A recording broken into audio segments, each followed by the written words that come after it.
Bonsoir à tous et bienvenue dans 404, émission Notfound, l'émission des nouvelles technologies de TV. Pour cette nouvelle version courte, nous allons faire une émission un peu spéciale Apple, car nous avons beaucoup parlé de Microsoft la semaine dernière dans la version longue avec Bastien.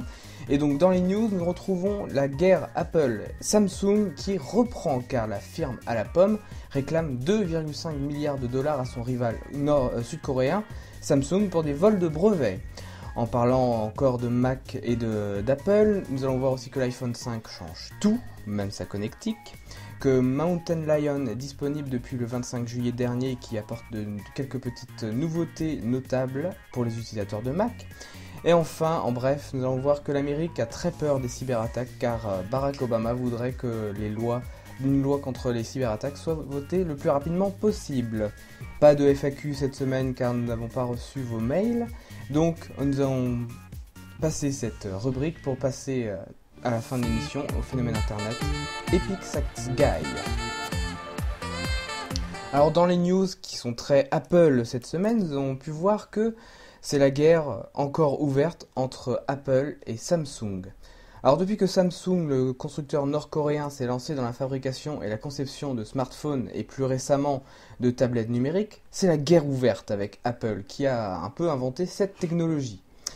Et Apple multiplie les procès dans tous les pays pour faire interdire les produits Samsung. Et cette semaine, Apple a réitéré ses attaques en demandant à Samsung de payer pas moins de 2,5 milliards de dollars de dommages et intérêts pour vol de brevets.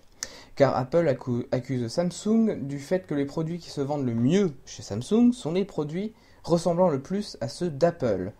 Et donc demande des dommages et intérêts vis-à-vis de cela, car Apple voudrait protéger ceux qui créent des produits originaux. Alors est-ce que ce coup Apple est juste là pour faire reculer la concurrence, ou est-ce que parce que Apple est jaloux de l'avancée de son rival Samsung sur les marchés des smartphones du fait des prix plus abordables des téléphones? Alors Samsung comparé à l'iPhone d'Apple, en tout cas, la guerre n'est pas encore terminée entre les deux groupes. Alors on n'a pas encore fini avec l'actualité de la firme à la pomme, car si vous avez suivi les dernières émissions de 404, nous avons pu parler des rumeurs venant de la sortie de l'iPhone 5 à la rentrée prochaine, entre la fin du mois de septembre et le début du mois d'octobre prochain. Et on a pu voir une dernière news qui est tombée cette semaine. C'est le fait que l'iPhone 5 abandonnerait le connecteur mis en place depuis le premier iPod afin de laisser plus de place à la prise casque. Alors ce petit changement apporte beaucoup de nouveautés et permet le placement de nouveaux services, mais les accessoires de l'iPhone 4 et les versions ultérieures des iPhones ne seront pas compatibles avec le prochain smartphone d'Apple. Donc comme disait Steve Jobs dans les Guignols de l'info sur Canal+, il faut tout changer. En tout cas, si vous voulez acquérir le prochain iPhone à la rentrée. Alors, encore une news pour les utilisateurs de Mac, car le nouveau système d'exploitation Mountain Lion est enfin disponible depuis le 25 juillet dernier. Alors, cette nouvelle version disponible en version mise à jour pour la somme modique de 15,99 €. Les principales nouveautés de ce système, on en avait déjà parlé avant, mais pour rappel, sont l'intégration complète d'iCloud dans le système, donc l'enregistrement dans le nuage, comme on peut le traduire, l'enregistrement des documents par exemple sur votre compte Apple, mais aussi l'intégration de Facebook et de Twitter, les fameux réseaux sociaux mondiaux, à l'intérieur même de Mountain Lion, ou encore le centre de notification, qui regroupe toutes les alertes système, les alertes mail ou encore des alertes venant de messages reçus sur vos réseaux sociaux favoris. Enfin, en bref, on a pu voir que les États-Unis ont peur des cyberattaques comme d'autres puissances mondiales.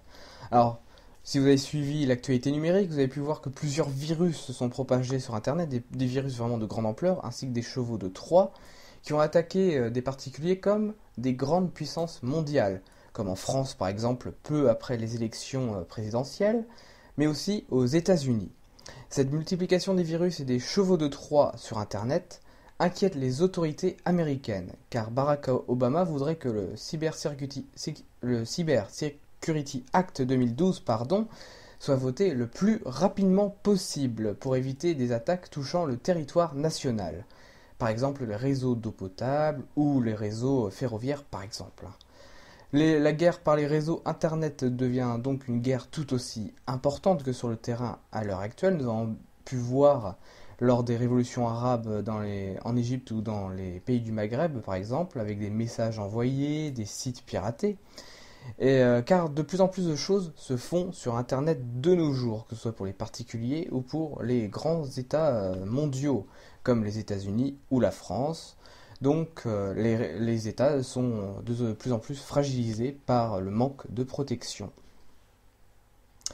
Alors pas de FAQ cette semaine, mais si vous avez un problème informatique ou sur Internet, pas de souci, vous pouvez nous écrire sur notre adresse mail qui s'affiche en bas de l'écran, faq-404@e-webtv.fr. Nous serons ravis de répondre à toutes vos interrogations.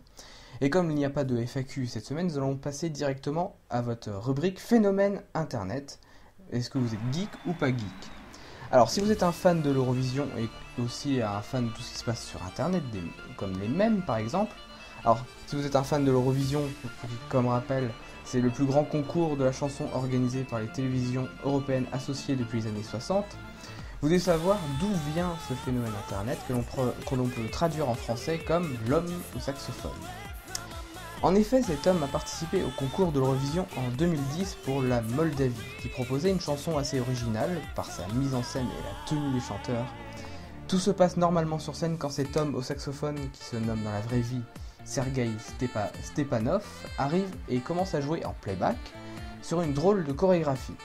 Cette petite partie de la chanson est devenue un mème sur internet, donc un phénomène internet, avec des vidéos de plus de 10 heures qui se répètent en boucle cette partie de la mélodie. La vidéo a été vue plusieurs centaines de millions de fois sur internet, malgré le fait que le groupe Runaway n'ait pas gagné l'Eurovision cette année-là, car ils se sont classés 22e sur 25 avec 27 points. Ils ont eu du succès sur internet et ils en sont ravis, comme quoi l'originalité ne paye pas au moment des votes par SMS ou par le jury lors de l'Eurovision, mais se paye par la suite sur internet. Voilà, c'est la fin de cette émission, j'espère qu'elle vous aura plu. Merci de nous suivre sur internet, que ce soit pour 404 ou pour Grand Écran, ou encore à la page, A Link to the Past Week, Noob ou Procrastinatube. Merci de nous suivre pour toutes nos émissions et d'être fidèles. Pour revoir cette émission ou toutes les autres émissions de 404, émissions Not Fun, pas de problème.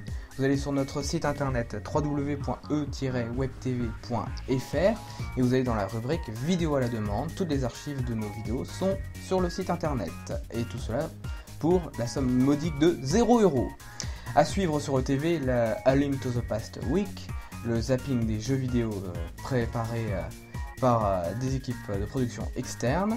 Merci de nous avoir suivis sur 404, à la semaine prochaine pour un prochain numéro.